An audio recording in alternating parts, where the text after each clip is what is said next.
प्रणाम.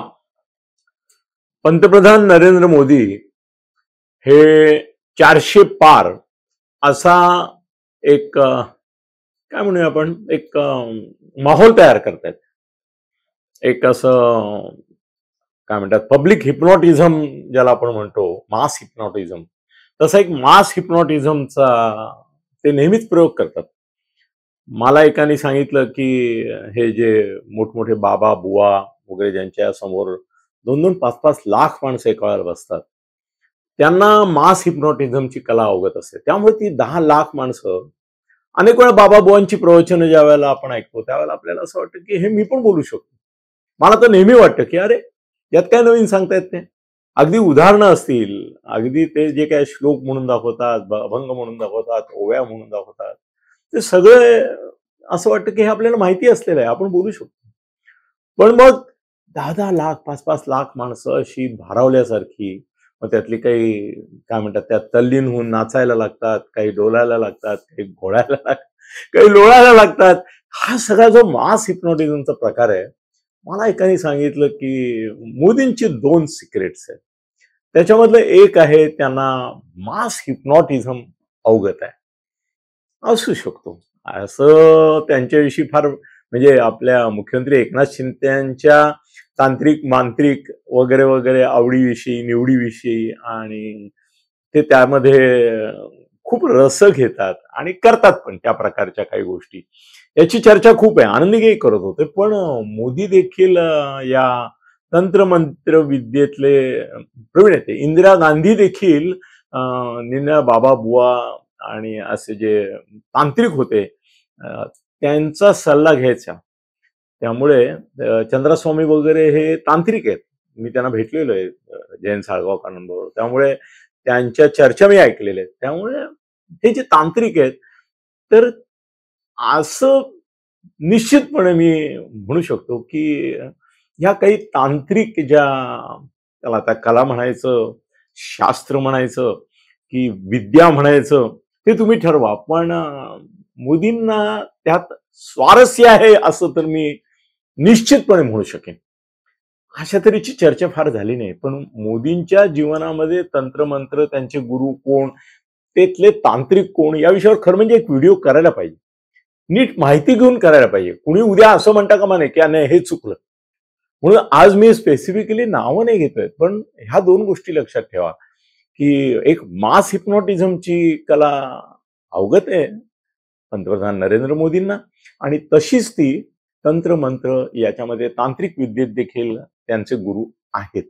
एक तिसरी गोष्ट बरेच लोक सांगतात मला आणि मीडियातले लोक सांगतात की ते भाषण ज्यावेळेला करतात त्यावेळेला ती इतकी प्रभावी होतात आणि त्यात ते उतारेच्या उतारे वाचून दाखवतात. म्हणजे तामिळनाडूत गेले कानडी, आपल्या तामिळ भाषा, कर्नाटकात गेले कर्नाटक भाषा, पुढे ब्रिजभूमीत गेले ते ब्रिज भाषा, यातले उतारेच्या उतारे म्हणून दाखवतात आणि लोक अवाक होऊन जातात की केवढी ही स्मरणशक्ती. जवळजवळ ते काही वेळेला तर भाषण त्या भाषेमध्ये केल्यासारखं बोलतात की अर्ध्याहून अधिक भाषण ते त्यांच्या भाषेमध्ये निनाळी वचन, संस्कृत वचन, एवढे ते विद्वान आहेत, एवढे ते स्मरणशक्तीचे काय म्हणतात त्याचे हे आहेत, असं दिसत नाही. मग हे सगळं कुठून येतं?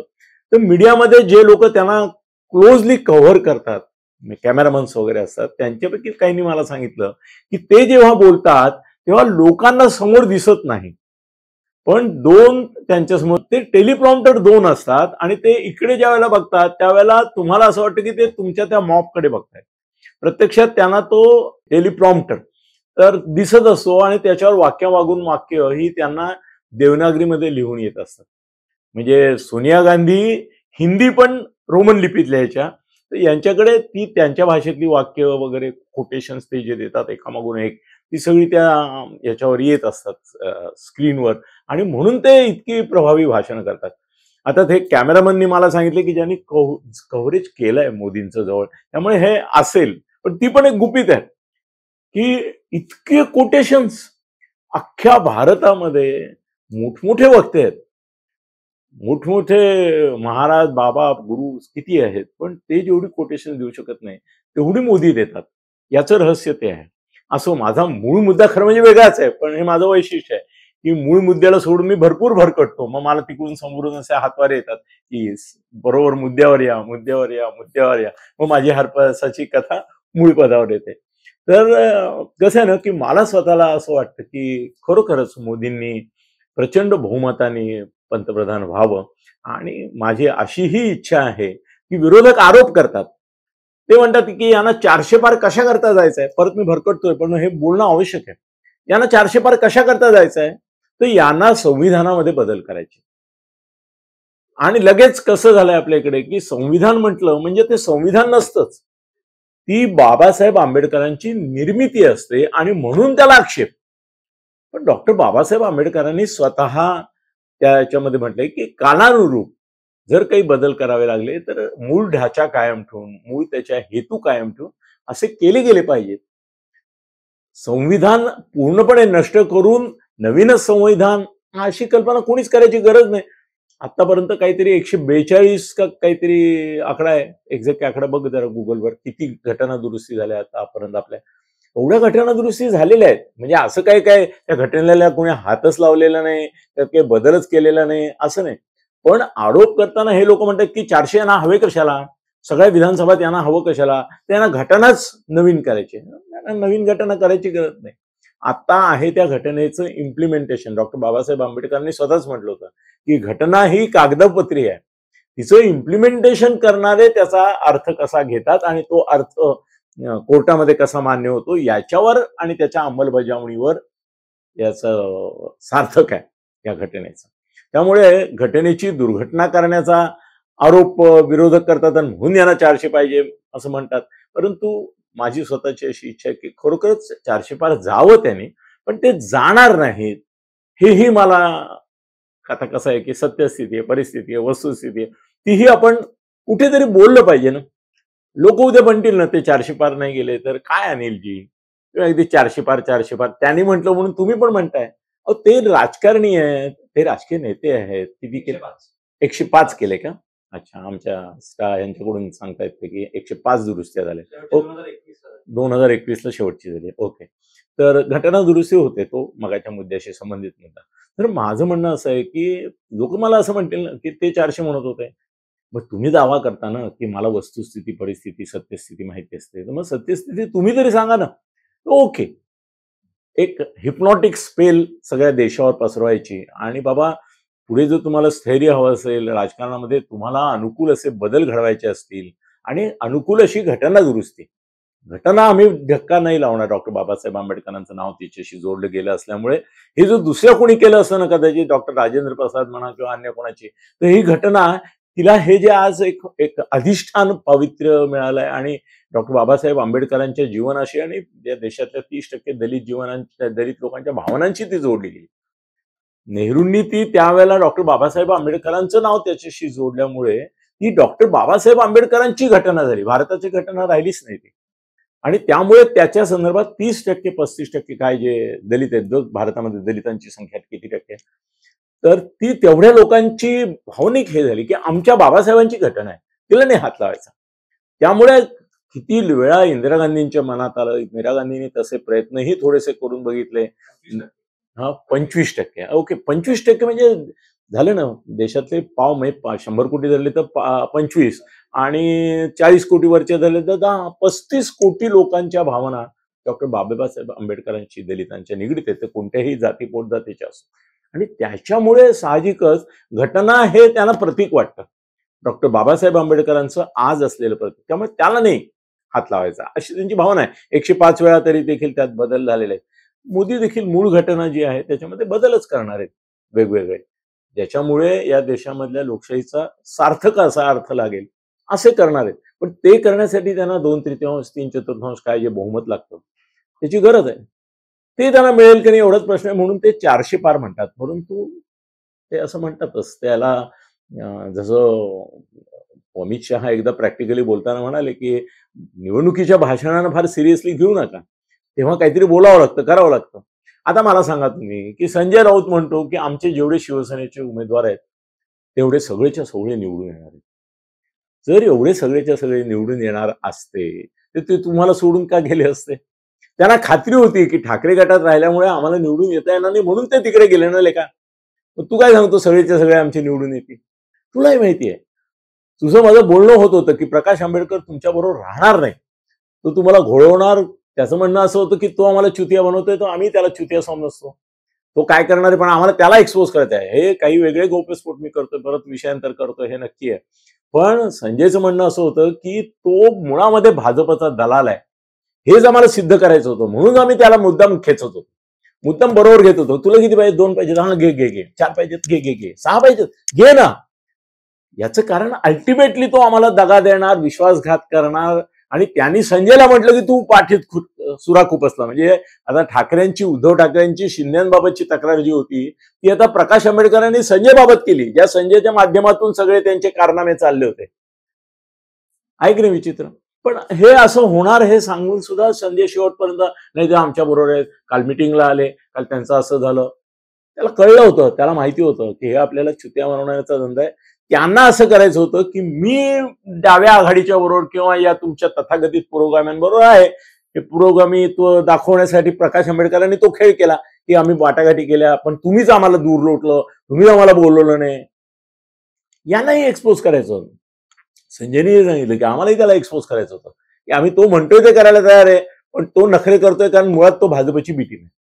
तेव्हा भाजपची बी टीम आहे हे सिद्ध करण्याकरता आम्ही मुद्दाम त्याला जवळ केला आणि तो दूर जातोय हे सिद्ध केलं. तो म्हणाला मीच यशस्वी झालो, एक्सपोज केलं. तो म्हणतो मीच यशस्वी झालो, संजय राऊत आणि महाआघाडीला एक्सपोज केलं की त्यांना मनापासून हे दलित आणि महावंचितचे हे लोक नकोच आहेत. तो मुद्दा परत अलग आहे. पण 350 जागा मोदींना मिळतील, 350 ते 370 इथपर्यंत साधारणतः मी ज्या मान्यवरांशी बोललो की ज्यांचं मत हे ऑफ द रेकॉर्ड त्यांनी मला सांगितलं, 350 हरकत नाही.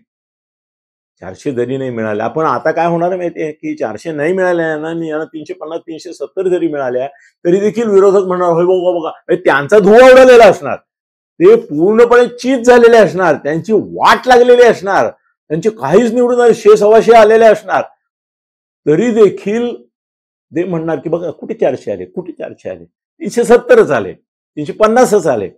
अरे पण तुमचे किती आले? तुमचे 150-200 येता येता तुमच्या तोंडाला फेस आला ना. पण तो विषय सोडा. आपला मुद्दा असा आहे की महायुती आणि महाआघाडी याच्यामध्ये कुणी कुणावर मात केली. त्या विषयावर बोलताना मला असं वाटतं की भारतीय जनता पक्षाने यावेळेला एकनाथ शिंदे, महायुतीबाबत आधी बोलतो, महायुतीने एकनाथ शिंदेने फार गृहीत धरलं. तर कसं आहे की महायुतीमध्ये भारतीय जनता पक्षाने शहांच्या माध्यमातून सगळ्या गोष्टी करायचा प्रयत्न करून एक दादागिरीचं वातावरण केलं. आणि भारतीय जनता पक्षाने असं यांना नगण्य, तुम्ही तुच्छ आहात, तुम्ही गुलाम आहात, तुम्ही मांडलिक आहात. भारतीय जनता पक्षाबद्दल बोलतोय मी, ज्याची बाजू मी घेतोय. मोदी, शाह, फडणवीस यांच्या बाजूनीच मी एरवी बोलतो, पण एकनाथ शिंदे आणि अजितदादा पवार यांच्या बाबत त्यांची ऍटिट्यूड ही, ते त्यांचे मांडलिक आहेत, ते त्यांचे गुलाम आहेत, त्या त्यांच्या रखेल्या आहेत, अशा पद्धतीची होती. आणि हे 3 शब्द हे मी वापरतोय, ते कुणीतरी वापरलेले आहेत. हे काय आम्हाला रखेला समजतात काय? हे आम्हाला काय गुलाम समजतात? हे काय आम्हाला मांडलिक समजतात? ही भाषा झालेली आहे. आणि ही भाषा शिंदे गटातून झाली, तशी अजितदादा गटातून झाली. काय चाललंय काय यांचं?